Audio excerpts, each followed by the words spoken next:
হর হর মহাদেব। আমি আর ভাই গেছিলাম শ্রাবণ মাসে শিবের মাথায় জল ঢালতে। অনেক বছর পর গেলাম। Hello everyone, cooking with mom চ্যানেলে আপনাদের সকলকে স্বাগত জানাই। খুব ভালো লাগতো যদি বলতাম যে দেখে নিন ওখানকার কিছু মুহূর্ত, কিন্তু রান্নাও তো দেখাতে হবে। তাই আজকের রান্নাটাও সেরকম হয়েছিল, সেজন্য না দেখিয়ে ছাড়তে পারলাম না। তার সাথে কিছু ওখানকার ঘটনাবলীগুলো বলি। গেছিলাম, আমাদের যাওয়ার কোনো ঠিক ছিল না, হঠাৎ করেই একটা প্ল্যান হয়ে গেল। আমরা এই মাসটা পুরোটাই নিরামিষ খাচ্ছিলাম, তো ভাইয়ের খুব ইচ্ছে ছিল এইবারে সোমবারে জল ঢালতে যাওয়ার। আমাদের কাছেই যে চন্দ্রচূড় মন্দির আছে সেখানেই আমরা গেছিলাম। ভিড় দেখতে পাচ্ছেন তো।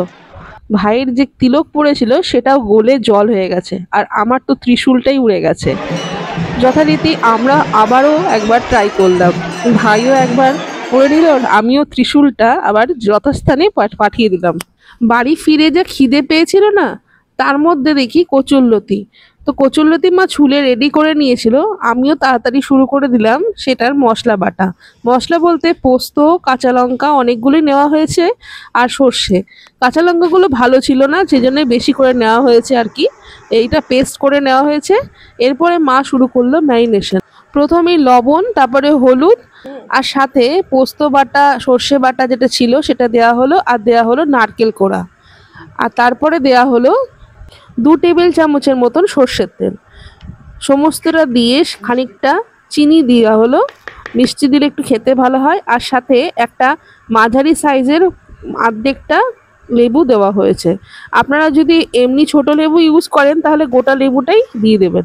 এরপরে এটাকে মাখিয়ে নেওয়া হলো। লেবুটা দেওয়ার দুটো কারণ, একটা হলো গলা কুটকুট যাতে না করে, যেটা প্রধান কারণ, আর দ্বিতীয়টা হলো একটু টক ঝাল মিষ্টিটা হবে আর কি, এই কারণেই দেওয়া। এরপরে সমস্তটা ম্যারিনেট করে কিছুক্ষণের জন্য রেখে দেওয়া হলো। এদিকে কড়াই গরম হতে দেওয়া হয়েছে, দেওয়া হলো 1 টেবিল চামচের মতন সর্ষের তেল। এরপরে কিছু কালো জিরা ফোড়ন দেওয়া হলো, মোটামুটি হাফ চামচের মতন, আর সাথে একটা শুকনো লঙ্কাও দেওয়া হয়েছিল। দিয়ে এবার সমস্ত যে ম্যারিনেট করা কচুরলতি ছিল সেটাকে দিয়ে দেওয়া হলো।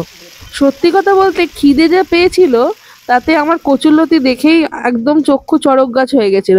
কারণ এই কচুরলতি হতে যে কতক্ষণ লাগে, কিন্তু দেখলাম ম্যারিনেট করে রান্নাটা করার পর চোখ ফেরাতে না ফেরাতে রান্নাটা প্রায় শেষ হয়ে গেল। ফ্রেশ হয়ে আস্তে আস্তে কচুর ক্ষেত দেখছিলাম। দেখতে দেখতেই মা আবার প্লেটে করে এনে দিল এই কচুরলতি। আহা, ঘানেই অর্ধেক ভোজনম। তবে পেটটা তো খালি রয়েছে, পেটটা তো ভরতেই হবে। মার কাছে ভাত নিলাম, সাথে নিলাম এই কচুরলতি। সেই স্বাদ বলবো না, কি বলবো, মানে বলার ছোঁয়ার বাইরে। আপনার অবশ্যই ট্রাই করুন। আমার মানে এখনই মানে ভয়েস ওভার দিতে গিয়েও জিভে জল আসছে, এতটাই টেস্টি হয়েছে। আমি তো এই দেখাতে দেখাতেই একটা তুলে খাওয়া শুরু করে দিয়েছিলাম। আপনারা অবশ্যই ট্রাই করবেন। আর এই চিংড়ি মাছ রসুন ছাড়া কেমন রান্নাটা হলো আমাকে জানাতে ভুলবেন না। টাটা, বাই বাই, আবার দেখা হবে কিন্তু। নতুন রান্না নিয়ে শীঘ্রই দেখা হচ্ছে। ভালো থাকবেন, সুস্থ থাকবেন।